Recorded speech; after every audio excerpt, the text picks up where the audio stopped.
a height h, and after the second rebound, it rebounds, first rebound, after second rebound, it rises to a height h by 2. Obviously, this is all compressed, this is happening only in one direction only, just to understand it, that is I have slightly made it like this. Otherwise, what is happening is that this has been dropped, it goes over here, after first rebound, it rises to this height, comes back, and then to h by 2, this comes over here. Actually, this is happening just to show it that is what is happening, that is I have drawn the diagram like this. So this over here, first collision is taking place, and over here the second collision is taking place. And we have to find what is the value of E. What is the value of E? This is we have to find out.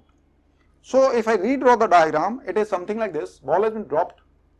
After the first collision, it rises to height h1. After the second collision, it rises to height h2. So this is collision number 1 over here, and this is collision number 2. Let's talk about collision number 1. So we know E is equal to under root h2 by h1. So for the first collision, for this collision, E is equal to h1, that is height after the collision, and what is h1 is height from which it has been dropped, that is h. This is going to be like this. And now let's talk about the second collision. E is also, obviously, E remains same between the colliding bodies, between this ball and between this surface, between this body.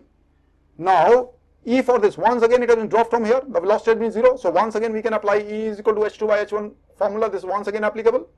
So E is equal to h2, this has risen to h by 2 divided by h1.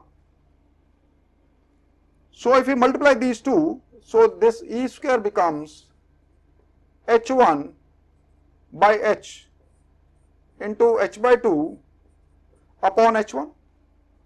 So this comes out to be, obviously h1 and h1 get cancelled, h and h get cancelled. So this comes out to be 1 by root 2. So E comes out to be 1 by 2, this 1 by 2 and square. So this comes out to be 1 by 2 raised to 1 by 4, that is the value of E.